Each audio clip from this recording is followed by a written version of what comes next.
So if you clicked on this video, there's a good chance that lately you feel like you can't afford life in the United States anymore. You may be doing well for yourself, but it always feels like no matter what you do, it's just not quite enough. So what if I told you there was a strategy you can use to build wealth and do it while enjoying your life abroad? I've lived in several countries, and after experiencing both life in the United States, I used living abroad as an investment strategy to build wealth before later returning to the United States. And I'll show you why I did it and also how I did it. So the higher cost of living is eroding the middle class lifestyle in the United States. Since the cost of living is increasing, it makes it more difficult for the middle class to invest and build wealth outside of their retirement accounts. And this is if you're even contributing to your retirement accounts to begin with. This situation has always existed outside of the United States, where you have other countries where the middle class and the lower class, there's a huge gap in wealth disparity. And it's been normalized for those immigrants to come to the United States, create a better financial situation for themselves, and have the choice to stay in the United States or leave and go back to their home country in a much more financially secure position. And this predates anything that's going on with immigration right now. This has been going on for decades, since America started. So 11 years ago, while I was working in another country, I started to think to myself, what if I did this same strategy as a US citizen, but I did it in reverse? I built wealth in a different country and then returned home in a much better financial situation with a lot of life experience to add to it. For middle class professionals in the US right now, our highest expenses are what? They're housing, taxes, and healthcare. So our ability to lower these three expenses is directly tied to our ability to build wealth and how much we're going to have later on in life. The current financial structure in the US leaves you relying on retirement accounts that don't help you build functional wealth before the age of 60. If you're in the middle class right now, there's a good chance that you have a 401k, an IRA, or a pension. And all these are great, but in the US culture, the middle class is taught to shift all the financial priority until retirement. And this leaves you feeling frustrated in the between time and feeling behind. The only way to build wealth for the age of 60, if you're doing it outside those retirement accounts, is to have low enough expenses to invest outside of the retirement planning. This is more and more difficult as cost of living has increased. Now, by fortune, I started working overseas when I was a bit younger, when I was 24, but when I did the math and looked at it, this contributed to my investment success the most. This was the biggest differentiator in building my net worth. So for many Americans right now, rent is half of your take-home income. And the trend shows that it isn't getting any better. If we look at the Case-Shiller Home Index price right here, we see that we've been in a parabolic chart to the right. Now, I can confidently say the quality of housing per square foot abroad in many countries is much better and it's much cheaper. I've had the opportunities to live in penthouses, really cool flats, beach condos, and it's much more affordable. And this makes you feel better because home is where you're going to spend most of your time. Now, I created this situation during my 20s where I cut my housing costs down significantly and then reinvested the difference, and it accelerated building my wealth.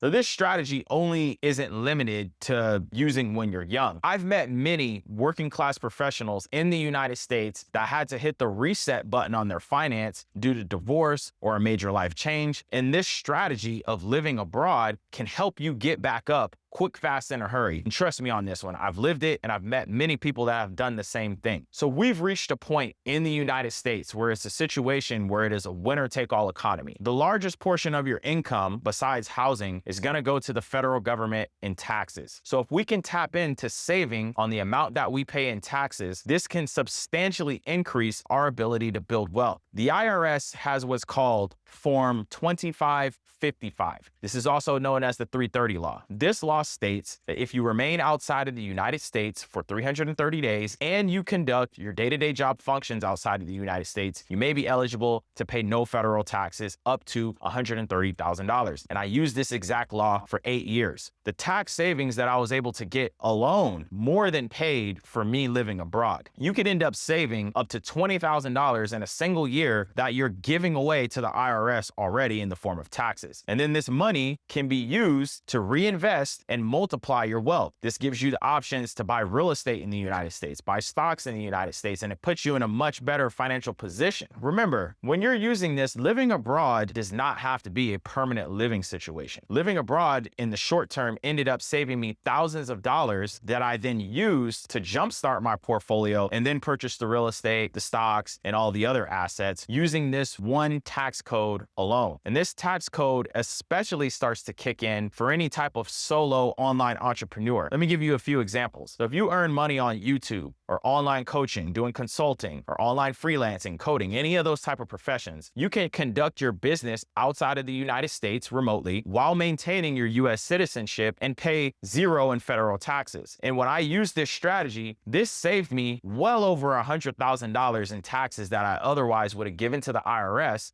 And instead of giving it to the IRS, I could reinvest it in myself and build my wealth. So this single tax loss set me up for future success when I return back to the United States later on. Now, we covered housing, we covered taxes, and it's pretty scary to think that in the United States right now, the most developed country on the nation, one single medical bill can derail all of your finances. I had a situation some years ago where I had to go to the emergency room, and at the time I had really great insurance through my employer, which is a US-based employer, and I ended up leaving the hospital with a $3,000 bill because that's when the insurance kicked in. I had to pay the first $3,000. And I started to realize that in some cases, living abroad has become a survival strategy for those that need frequent medical attention. This survival strategy is necessary to keep your finances in order. I hear countless stories all the time where healthcare premiums for Americans exceed $1,000 in a single month, especially for solo entrepreneurs that don't have healthcare through their employer. Now, what if you had that same money that was being invested